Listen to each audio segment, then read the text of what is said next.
침례 소속과 사명을 바꾸다. 침례는 우리의 소속과 사명을 바꾸는 자리이다 라는 제목을 가지고 함께 은혜를 나눠보고자 합니다. 오늘 제가 계속 침례 교육 가운데 말씀드리는 관점은 결혼이라는 관점입니다. 결혼. 침례는 예수님과의 결혼이다. 그리고 우리가 누군가와 결혼을 하게 되면 혼자서 자기 주도적인 삶을 살아가던 집에서 부부가 함께 살아가는 집으로 이사를 가게 됩니다.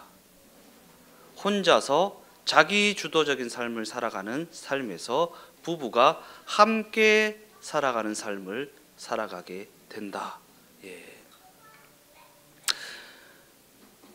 젊은 남녀가 결혼을 해서 부부의 연을 맺게 되면 초창기에 많이 다투고 싸우게 되죠. 왜 그렇습니까?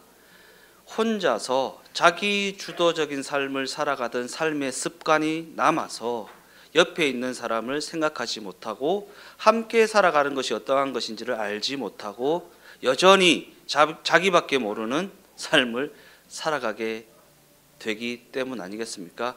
니는 니밖에 모르지? 뭐 이런 게 싸울 때 제일 많이 나오는 이야기 아닙니까? 부부가 한 몸을 이루어 서로가 서로를 돌아보며 서로가 서로에게 걸음을 맞추어 나가며 살아가야 하는데 여전히 혼자서 자기 주도적인 삶을 살아가는 삶에서 벗어나지 못해서 옆에 있는 사람을 생각하지 못하고 옆에 있는 사람이 가랑이가 찢어지는지 어쩌는지 관심도 없고 그냥 자기 갈 길을 걸어가는 그러한 모습에서 다툼이 벌어지게 되는 것 아니겠습니까? 그러나 우리가 누군가와 결혼을 하게 되면 자기 주도적인 삶에서 벗어나 부부가 한 몸을 이루어 함께 살아가는 집으로 이사를 가게 된다라는 것입니다. 그리고 우리는 이 침례라는 것도 이와 같은 관점을 가지고 살펴보아야 한다라는 것입니다.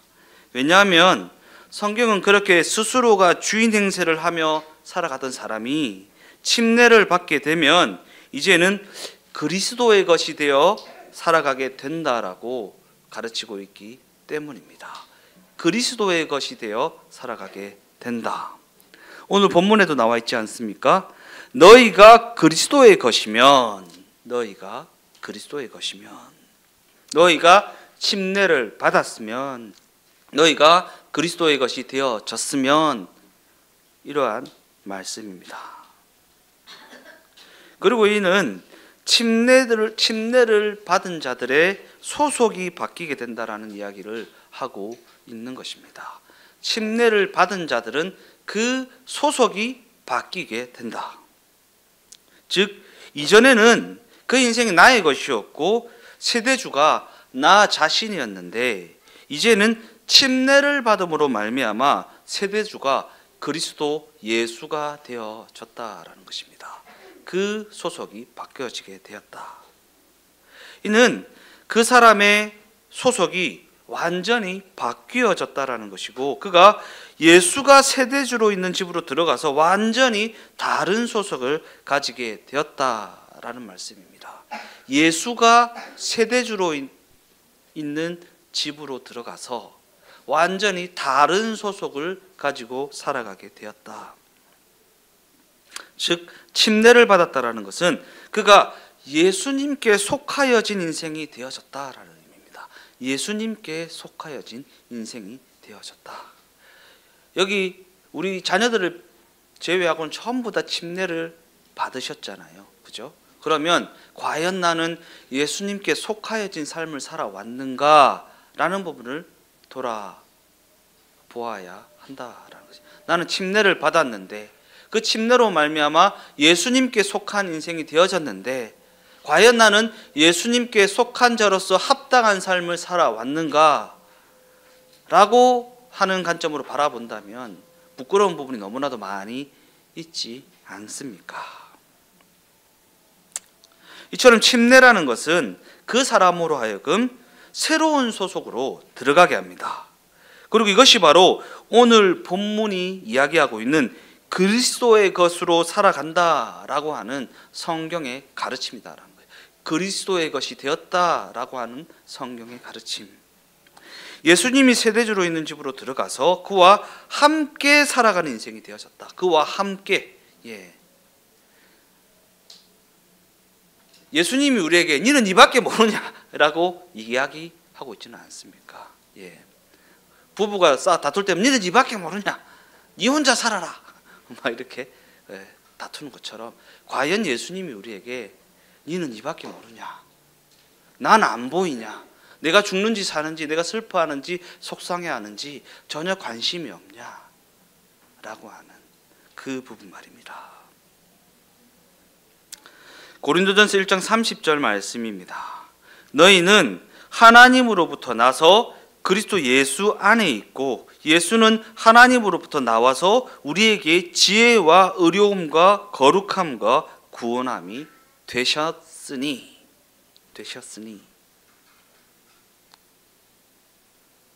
이 구절은 침례를 받음으로 말미암아 예수님과 연합을 이룬 자들의 삶이 어떠한 삶인지를 자세히 묘사하고 있는 말씀입니다. 침례를 통해 예수님과 연합을 이룬 인생이 어떠한 인생인지, 즉 침례를 통해 예수님이 세대주로 계신 집으로 들어가게 되면 그는 예수님의 지혜, 예수님의 의로움, 예수님의 거룩함, 예수님의 구원함으로 말미암아 살아가게 된다. 나의 어떠함이 아니고요, 예수님의 지혜요, 예수님의 의로움. 내가 막 기도하고 금식하고 막 성경 읽고 막 해서 하는 내 의로움이 아닌 예수님의 의로움, 예수님의 거룩함, 예수님의 그 구원하심으로 말미암아 살아가는 인생이 되어진다. 나의 어떠함으로, 나의 선택의 어떠함으로, 나의 실력의 어떠함으로, 나의 노력의 어떠함으로 살아가는 것이 아니라 예수님의 어떠함으로 말미암아 살아가게 된다.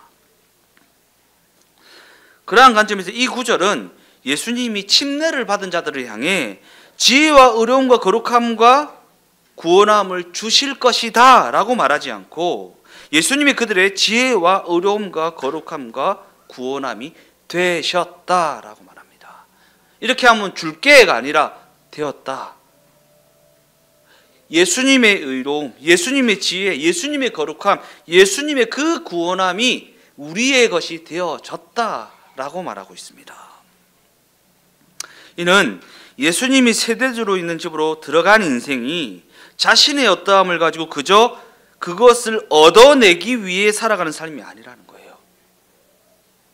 지혜를 얻기 위해서, 의로움을 얻기 위해서, 거룩함을 얻기 위해서, 구원함을 받기 위해서 아등바등하며 살아가는 인생이 아니라 예수님께 속하여진 인생으로서 오직 예수님의 그것을 가지고 살아가는 인생이라. 예수님의 의로움, 예수님의 지혜, 예수님의 거룩함, 예수님의 구원함, 그것을 가지고 살아가는 인생이다라는 거예요. 그러니까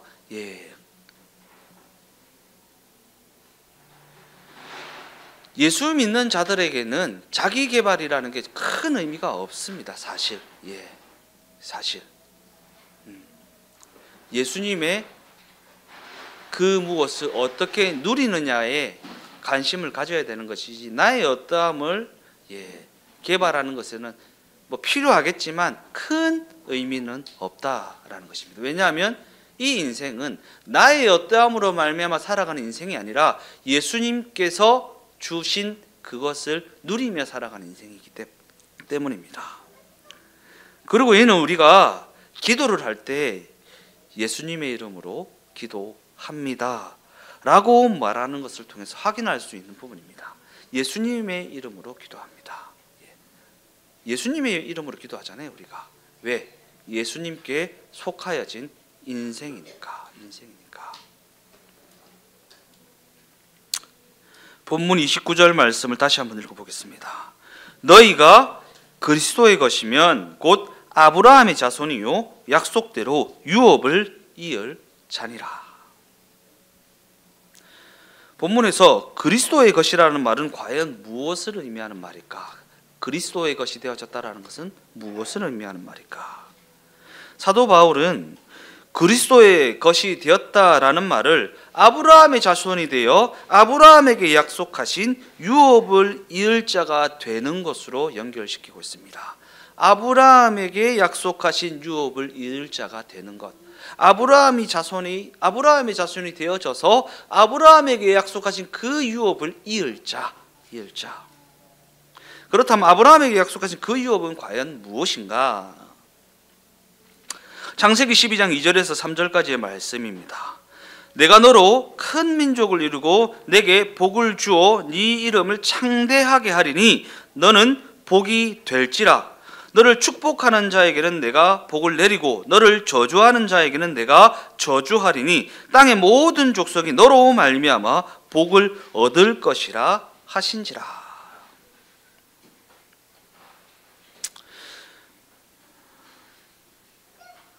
우리는 아브라함의 복이라고 하면 그저 큰 민족을 이루고 이름이 창대하게 되고 약속하신 땅을 얻는 것, 흔히 이와 같은 관점으로 이해하는 경우가 많이 있습니다. 그죠? 그리고 이와 같은 관점으로 우리에게 약을 파는 목사님들이 많이 있습니다. 예수 믿으면 큰 민족을 이룬다, 이름이 창대하게 된다, 약속하신 땅을 얻는다.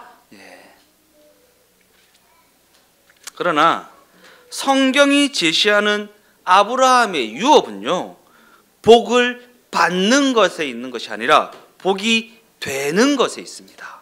우리는 이렇게 하면 복을 받을까, 저렇게 하면 복을 받을까, 이렇게 하면 큰 민족을 이룰까, 저렇게 하면 이름이 창대해질까, 이렇게 하면 땅을 얻을까 라고 해서 그 말에 속아서 이렇게도 하고 저렇게도 하고 이렇게도 하고 막 다 갖다 바치죠. 영끌에서 다 갖다 바치죠. 그런데 성경은요, 복을 받는 것에 집중하고 있는 것이 아니라 복이 되는 것에 집중하고 있다. 아브라함이라는 그 복으로 말미암아 땅의 모든 족속이 복을 받게 된다. 아브라함이라는 그 복으로 말미암아 땅의 모든 족속이 복을 받게 된다. 즉 이것이 바로 우리가 이어가야 할 아브라함의 유업이라는 것입니다. 복이 되는 것, 복을 받는 것 말고 복이 되는 것. 이처럼 성경은 우리가 복을 받을 자들이 아니라 아브라함이라는 복을 이어가야 할 자들, 곧 복이 되어야 할 자들이라고 이야기하고 있다. 복이 되어야 할 자들. 그리고 여기서 중요한 사실은 복을 이을 자라고 하는, 복이 되어야 할 자들이라고 하는 그 말 속에는 그들에게 이미 복이 주어져 있다라는 의미가 전제되어 있다라는 사실입니다. 복이 주어져 있다. 복이 되어야 하기 때문에. 그렇다면 우리가 이어가야 할 유업, 곧 복이 된다라는 것은 과연 무엇을 의미하는 것인가? 복이 된다라는 것은, 복을 받는 것 말고 복이 된다라는 것은 과연 무엇을 의미하는 것인가? 창세기 18장 18절에서 19절 말씀입니다. 아브라함은 강대한 나라가 되고 천하 만민은 그로 말미암아 복을 받게 될 것이 아니냐. 내가 그로 그 자식과 건속에게 명하여 여호와의 도를 지켜 공의와 정의를 행하게 하려고 그를 택하였나니 이는 나 여호와가 아브라함에게 대하여 말한 일을 이루려 함이니라. 여기서 어디에 줄 거야 됩니까? 여호와의 도를 지켜 공의와 정의를 행하게 하려고 그를 택하였다.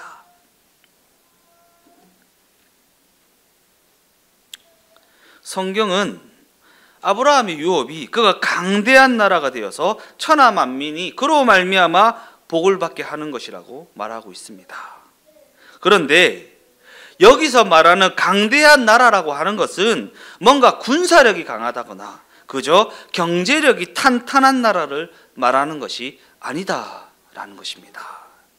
왜냐하면 성경은 아브라함의 유업이라는 그 강대한 나라를 여호와의 도를 지켜 공의와 정의를 행하는 나라라고 말하고 있기 때문입니다.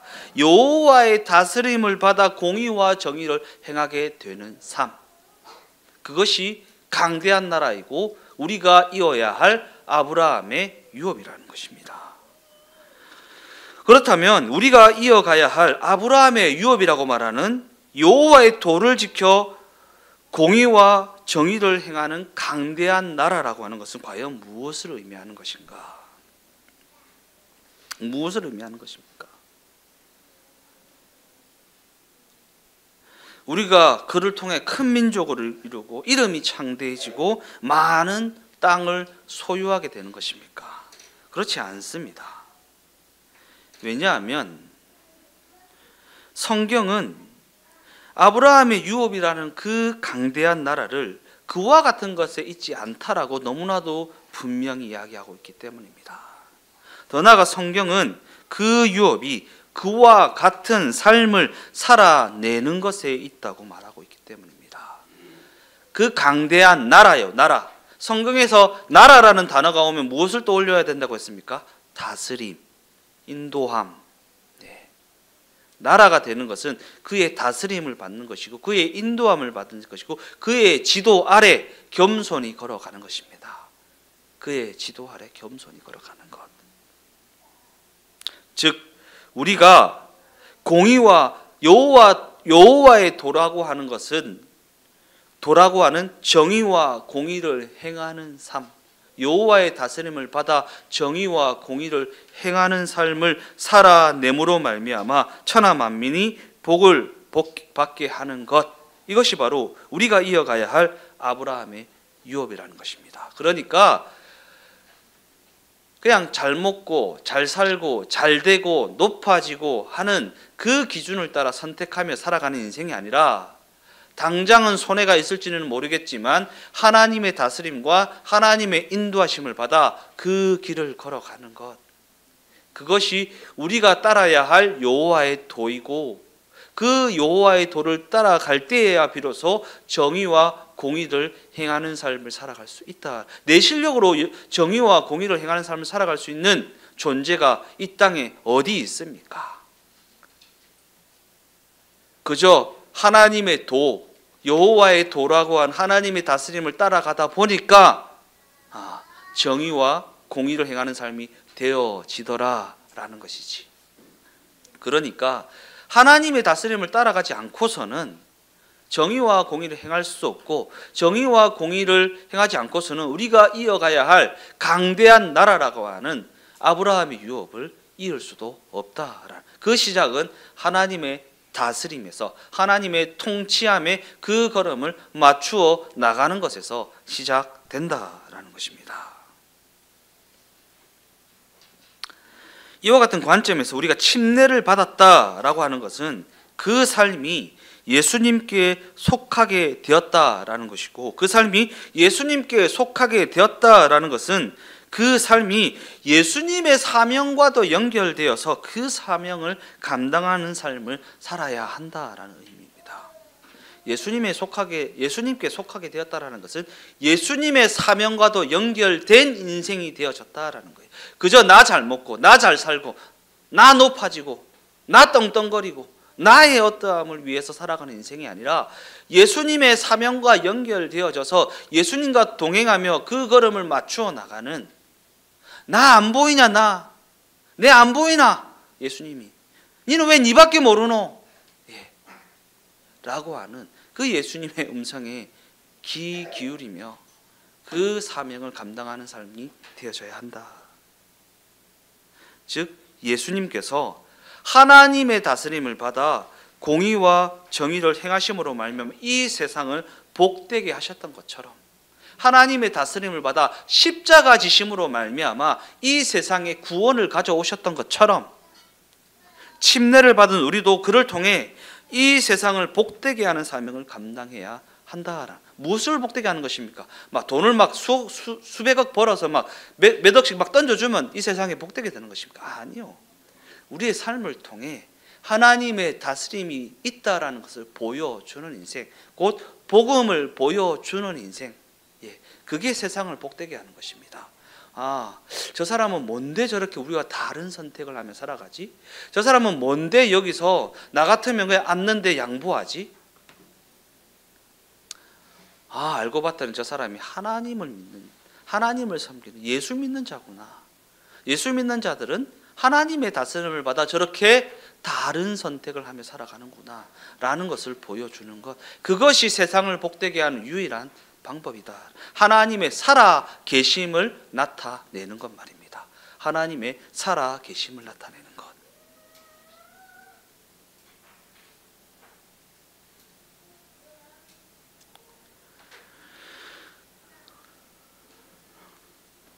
공의와 정의를 행하는 삶이라는 것은 하나님의 다스림을 받는 삶을 의미한다. 그리고 우리가 지난 시간 살펴보았던 것처럼 하나님의 다스림은 무엇을 통해 나타납니까? 내 행위를 통해 나타납니까? 아니요. 교회 공동체를 통해 나타나게 된다라는 것입니다. 교회와 한 몸을 이루어 교회와 발 맞추어 나갈 때 하나님의 다스림이 나타나게 된다라는 것입니다. 오늘 하준이가 침례를 받는데 그 하준이에게 축하를 해줬으면 좋겠다. 그러나 개인적으로 하지 마시라.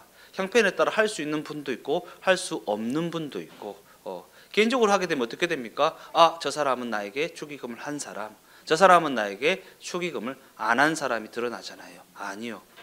하든 안 하든 마음은 항상 하나가 되어져 있고 교회를 통해 하는 것입니다. 누가 누구에게 했는지 알지 못하게. 앞으로 구제와 선행과 축하는 그렇게 해줬으면 좋겠습니다. 그냥 내 이름이 드러나잖아요. 나는 이 사람한테 얼마 한 사람, 나는 저 사람한테 얼마 한 사람. 아니요. 그냥 교회를 통해서 우리가 구제를 해도 선행을 해도 항상 이런 식으로 할 것입니다. 누가 얼마나 했는지 알지 못하게. 이게 교회 공동체를 통해 나타나는 하나님의 다스림입니다. 에베소서 1장 23절 말씀을 다 같이 읽어보겠습니다. 교회는 그의 몸이니 만물에서 만물을 충만하게 하시는 이의 충만함이니라. 이는 우리가 침례를 통해 예수님과 연합했을 뿐만 아니라 예수님의 몸이라고 하는 교회와도 연합을 이루게 되었다라는 것입니다. 그러니까 교회를 통해 하나님의 다스림이 나타나게 된다고 했잖아요. 그죠? 그러니까 교회와 한 몸을 이루고 발 맞추어 나가는 것이 바로 하나님의 다스림을 따라 공의와 정의를 행하는 삶이 되어지는 방법이라는 것입니다.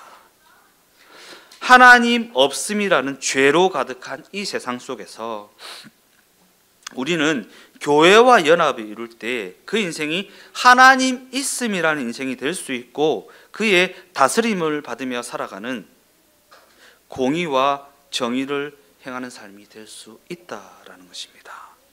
교회와 연합을 이룰 때요. 결론적으로 말씀을 마무리하겠습니다. 우리는 침례를 통해 그저 자신의 삶을 복되게 하기에 급급한 삶에서 세상을 복되게 하는 삶으로 그 사명이 완전히 옮겨졌다라는 사실을 마음에 새겨야 합니다. 이 세상 사람들은요, 자신의 삶을 복되게 하기 위해 급급한 삶을 살아갑니다. 그죠? 자신의 삶을 복되게 하기 위해서 내가 잘 먹고 잘 사고 내가 잘 살아야 뭐 구제도 있고 선행이 있는 거지 뭐 이런 식으로 말입니다. 논리를 펼쳐나갑니다. 그러나 침례를 통해 예수님과 연합을 이루게 된 그 인생은 자신의 삶을 복되게 하기 위해 급급한 삶을 살아가는 것이 아니라 세상을 복되게 하는 삶으로 그 사명이 예수님의 사명으로 완전히 바꾸어진 인생이라는 것을 마음에 새기고 살아가야 한다라는 것입니다. 왜냐하면 우리는 침례를 통해 하나님이 아브라함에게 약속하신 그 복을 이어야 할 자들이 되어졌기 때문입니다. 그리고 성경은 그 복이 우리에게 이미 주어져 있다라고 말합니다. 왜냐하면 우리는 침례를 통해 그리스도라는 복에 속한 인생이 되어졌기 때문입니다. 그리스도라는 복에 속한 인생이 되어졌다. 그리고 그리스도께 속한 인생은 오직 그리스도의 것으로 살아가는 인생이기 때문입니다. 그리스도의 것. 더 나아가 그리스도의 것을 가지고 살아가는 인생은 그로 말미암아 이 세상에서 빛과 소금의 역할을 감당할 수 있게 되어지기 때문입니다. 내가 돈이 있어서, 내가 실력이 있어서, 내가 능력이 있어서 빛과 소금의 역할을 감당할 수 있는 것이 아닙니다. 오직 빛과 소금 되시는 예수님으로 말미암아, 예수님의 것으로 말미암아 빛과 소금의 역할을 감당하게 되는 것이지, 나의 어떠함에서 빛과 소금이 나오는 것이 아니다라는 것이 분명한 성경의 증언이라는 거예요. 우리에게서는 선한 게 나오지 않습니다. 오직 선한 분은 하나님 한 분이시니 하나님의 것으로 말미암아 우리가 그 역할을 감당하며 살아가는 것이지, 우리가 빛과 소금이 되어지는 것은 아니다라는 거예요. 빛과 소금의 역할을 하는 것이지. 무엇을 가지고요? 예수님의 것을 가지고 말입니다. 그리고 이것이 바로 침례가 그 인생의 사명을 바꾼다라는 말의 의미다라는 것입니다. 예수님께서 하나님의 다스림을 받아 이 땅에 십자가 지심으로 말미암아 공의와 정의를 가져오셨던 것처럼, 십자가 지심으로 말미암아 이 땅에 구원을 가져오셨던 것처럼, 그리고 이 세상을 복되게 하셨던 것처럼 침례를 받은 우리는 교회 공동체와 연합을 이룸으로 말미암아 하나님의 다스림을 받을 수 있고, 하나님의 그 다스리심으로 말미암아 이 세상을 복되게 하는 빛과 소금의 역할을 감당하며 살아갈 수 있다라는 것입니다. 우리 주동교회 각 사람이 침례를 통해 예수님과 연합을 이루고 교회와의 연합을 통해 하나님의 다스림을 받아 그를 통해 이 세상을 복되게 하는 빛과 소금의 사명을 감당하며 살아가게 되시기를 예수님의 이름으로 축원드립니다.